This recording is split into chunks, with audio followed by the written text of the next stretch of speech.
हुशार, बलवान आणि शक्तिशाली होता. या त्रैलोक्यावर राज्य करण्याचा त्याचा मानस होता आणि म्हणूनच या त्रैलोक्यातील सर्व जीवजीवितांच्या लयाची देवता भगवान श्री शंकर यांची साधना तो अहोरात्र करत होता. तो त्या साधनेत इतका लीन झाला होता की त्याला कशाचंच भान उरलं नव्हतं. आणि अखेर त्याच्या साधनेला फळ मिळालं. प्रत्यक्ष भगवान शंकर त्याच्या समोर प्रकट झाले.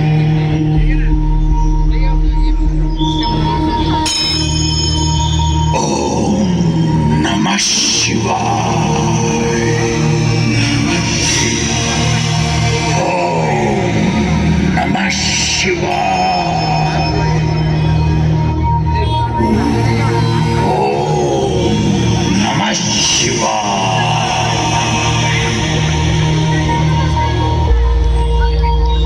रक्तबीज, माझं चिंतन थांबव आता.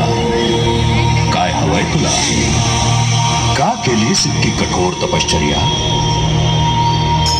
हे भोलेनाथ, शक्ती, ताकद, साहस, वीरता सगळं आहे माझ्याकडे, पण मला त्रिलोकावर राज्य करायचं आहे.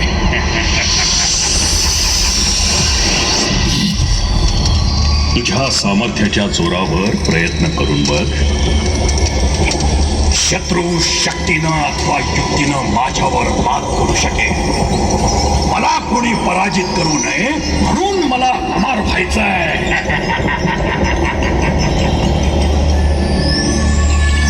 उत्पत्ती, स्थिती आणि लय हा प्रकृतीचा नियम आहे.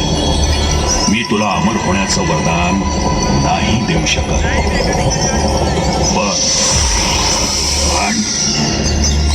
पण काय प्रभू?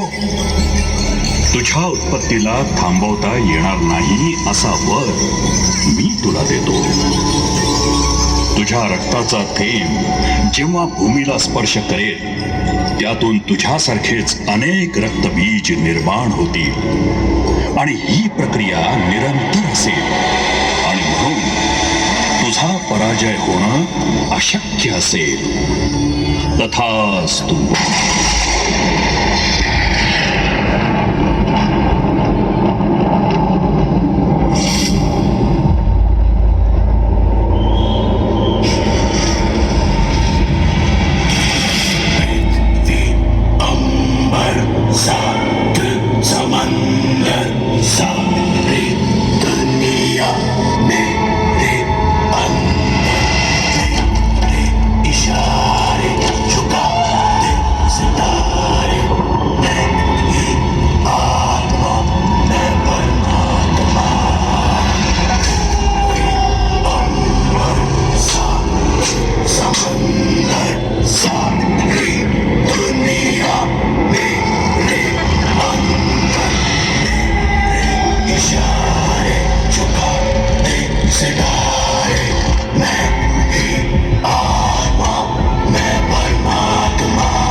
अमर होण्याचं नाही, पण अमरत्वासारखं वरदान मिळाल्यामुळे रक्तबीज मातला.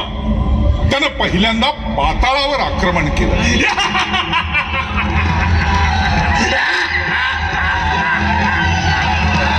पाताळ लोकातील महिषी राजाला मारून तो स्वतः महिषीचा राजा झाला.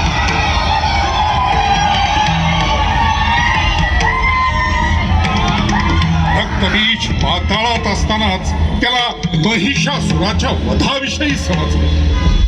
महिषासुराचा वध एका शक्तिशाली महाकाय देवीनं केल्याचं समजताच तो वेडापिसा झाला आणि त्या देवीचा वेड्यासारखा सगळीकडे शोध घेऊ लागला. पूजा पाठ करणाऱ्या ऋषी मुनींवर अनन्वित अत्याचार करू लागला.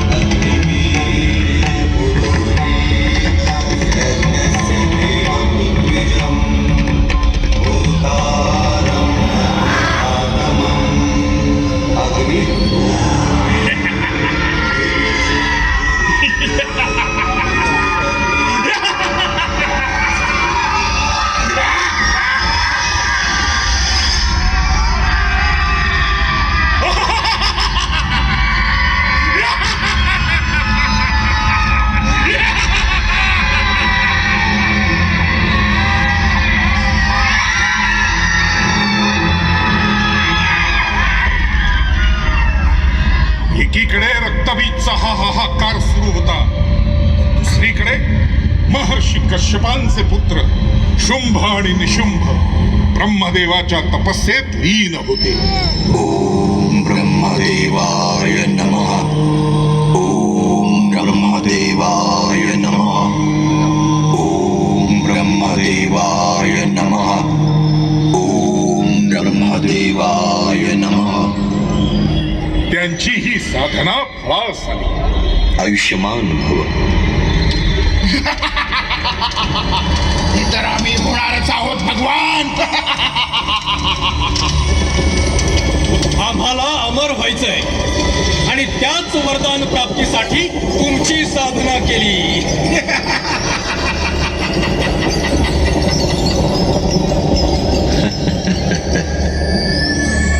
शुंभ निशुंभ यांचा स्त्री लंपट स्वभाव ब्रह्मदेवांना ज्ञात होता आणि म्हणून त्यांनी वरदान दिलं. केवळ एक आदिशक्तीच तुमचा वध करू शकेल.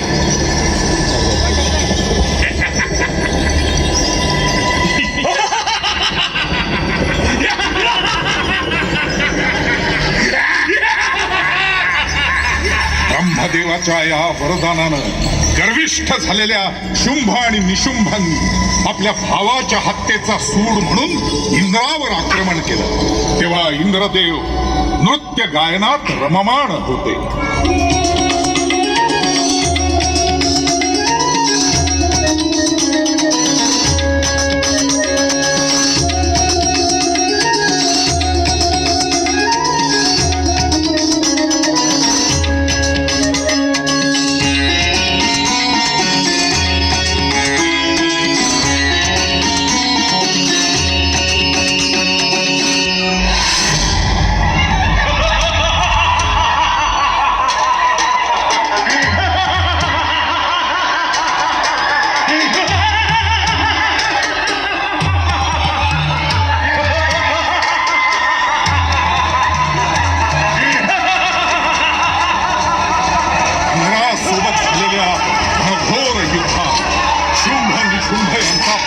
होत असताना रक्तबीज त्यांच्या मदतीला. रक्तबीजाची वीरता बघून शुंभ निशुंभ त्याच्याकडे आकर्षित झाले आणि स्वतःहून त्याचं सेनापतीपद त्यांनी स्वीकारलं.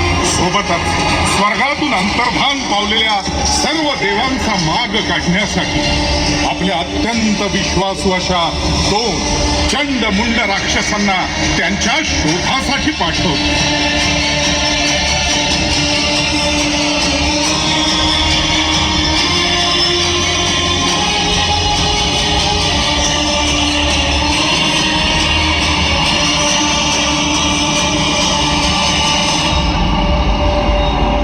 स्वर्गातून अंतर्धान पावलेले सगळेच देव कैलास पर्वतावर महादेवांना शरण आले. त्यावेळी भगवान महादेव त्यांच्या साधनेत अखंड बुडाले होते.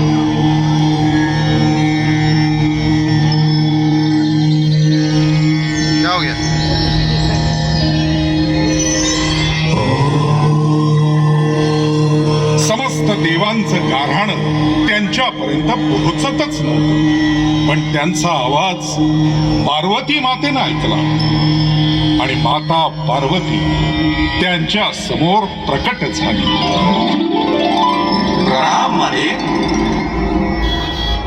प्रणाम. समस्त देवगण आज कैलासावर अवतरलेत. नक्की नक्कीच काहीतरी खास प्रयोजन असेल.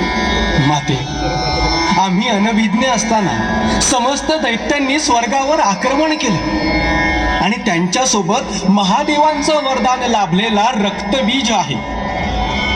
ह्या संकटातून केवळ देवाधिदेव महादेवच आम्हास तारू शकतात. देवाच्या घोर तपश्चर्येत बाधा आणि विघ्न आणण्याचं धैर्य माझ्या अंगी नाही. पण देवराज, युद्धभूमी सोडून पळणे हा पुरुषार्थ नाही. आपण युद्ध सुरू ठेवावं. काहीतरी मार्ग नक्की निघेल.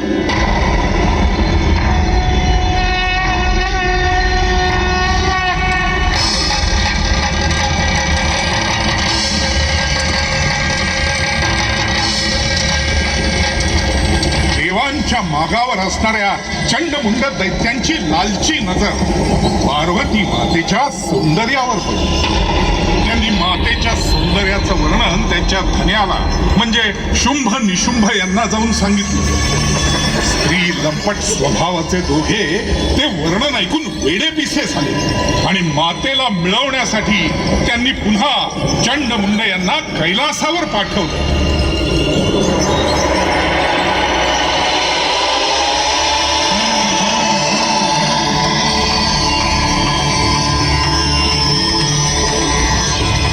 अति सुंदर रूपवान ललने, आम्ही तुलाच आमच्या सोबत स्वर्गात यायची विनंती करायला आलो.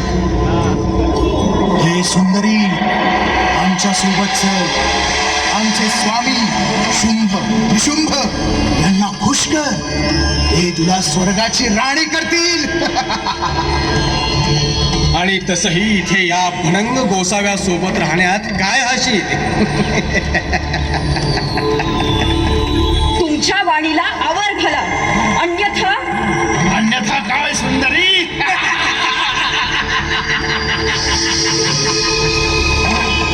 तुमच्या वाणीला लगाम द्या आणि याचं भान ठेवा की तुम्ही एका स्त्रीशी बोलता आहात, जी स्त्री तारूही शकते आणि मारूही शकते.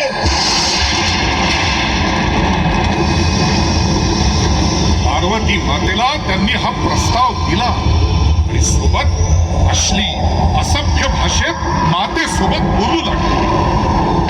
मातेचा क्रोध अनावर झाला. उग्र रूप धारण करून तिने चंडमुंडांचा वध केला. त्या रूपाचं नाव झालं चामुंडा. पण पार्वती मातेचा झालेला अपमान दुर्गा मातेला सहन झाला नाही.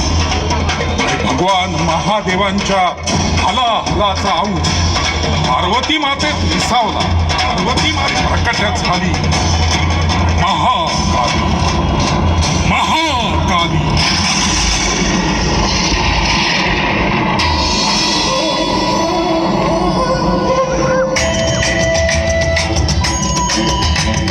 कपालधारिणी काली कपालिनी जगत जननी शंकरी पाप विनाशिनी दाक्षायणी दिगंबरी सर्वाणी पत्तारिणी मुक्तिदायिनी कामेश्वरी रुद्राणी शिवजया भवानी षोडशी अखिलेश्वरी इंद्राणी त्रिलोकतारिणी असुरदलनी पार्वती भगवती राजराजेश्वरी दुर्गा भुवनेश्वरी देवी दिगंबरी गिरिशवंदिनी कल्याणी जय जय महिषासुरा मर्दिनी प्रथमाणी योग सिद्धिकरी शुद्धि दुर्गा देवी नमोस्तुते अट्टहास प्रिये भद्रे दुर्गा देवी नमोस्तुते दुर्गा देवी नमोस्तुते.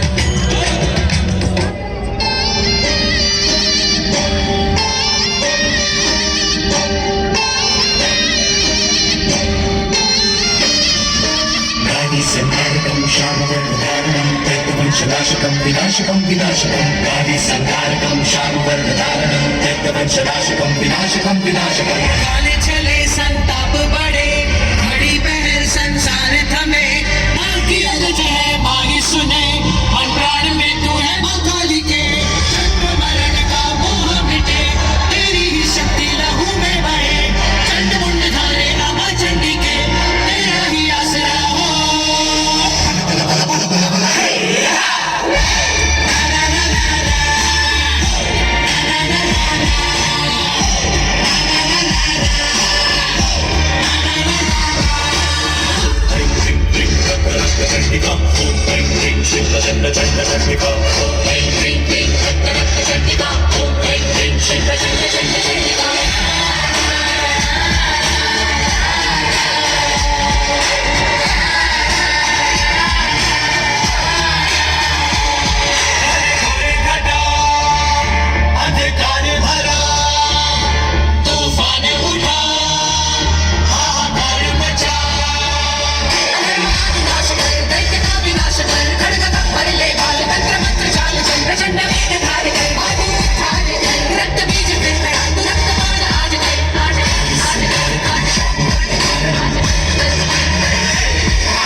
मातेनं धारण केलेल्या या रौद्र रूपानं अवघी वसुंधरा भयभीत झाली. तिच्या प्रकोपात रक्तबीज देखील संपला.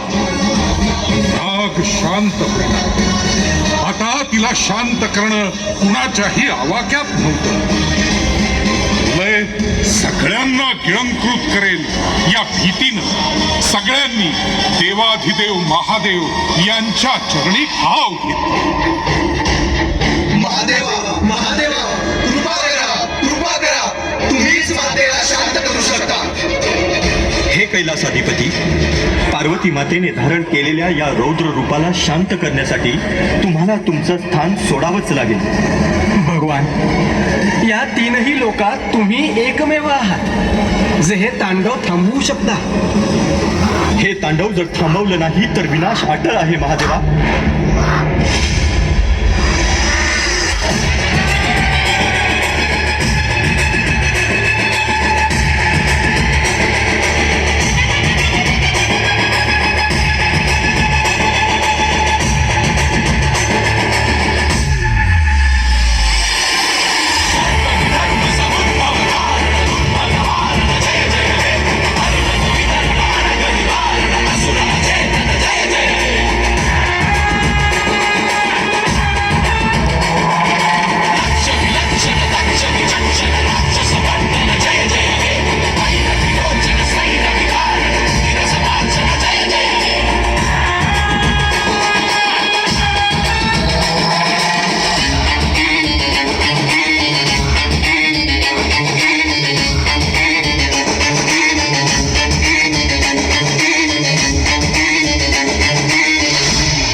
वर्षांपूर्वीची ही घटना. एका स्त्रीच्या अपमानामुळे तिनं धारण केलं रौद्र रूप आणि केला